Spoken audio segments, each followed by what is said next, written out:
Stay still, sir. What's the survival rate of COVID? Answer me that. Where's COVID caused excess mortality? You're destroying people's lives for this? What on earth is going on in Australia? Western media has been silent on what's occurring in Australia. Vaccine mandates, construction work halted, protest and militarised response. But that's not the only thing occurring without comment. Listen to this clip discussing the percentages of vaccinated and unvaccinated that occupy beds in hospitals in New South Wales. Of the people who were in hospital yesterday, 78% were vaccinated and 17 were partially vaccinated. Yeah, so that's 78% fully dosed, 17% partially dosed, which just means one shot in Australia. I do understand in Israel, partially vaccinated means only 2 shots, soon to be 3, but I digress. 78% fully dosed, 17% partially dosed, which would suggest that 5% of people in hospital in New South Wales are unvaccinated. Just 5%. So out of all the people in hospital, only 5% are unvaccinated. That sounds rather low. However, if the vast majority of people are vaccinated, maybe this would make sense. So the question becomes, what is the vaccination rate in New South Wales? Now, the figures that I've managed to find are about a month old, and I do want to make sure I acknowledge that.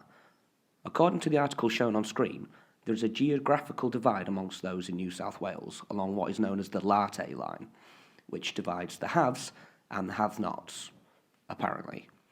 I imagine it's somewhat like the UK's north-south divide. Any Aussies, please feel free to inform me in the comments. The article explains that there is a big gap in shot uptake between those north and south of the latte line. The article states that in the southwest, double dose rates are as low as 10 to 19%, and contrasts this with the eastern areas where double dosedness is at 40 to 49%.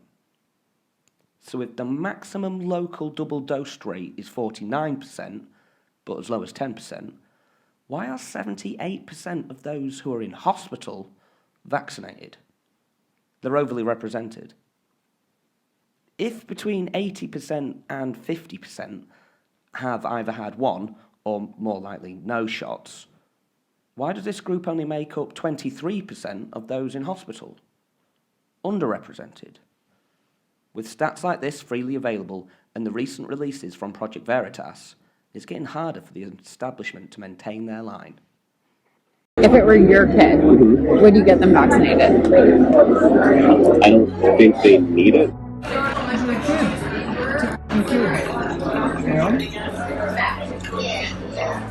You should have to get the vaccine for a kid, you know? You just don't do that, you know? Right. Not something that's so unknown in terms of expectations down the road. Okay, so then if you think that babies don't need to get vaccinated, then why do you think there's such a strong push for it? The only way people really act come to action is if it affects the body. Like a second vaccine. You can't do anything about it. It's inconvenience them to the point where it's like, Don't get the Johnson & Johnson. I didn't tell you no. Okay. Everything woke turns to shit, okay?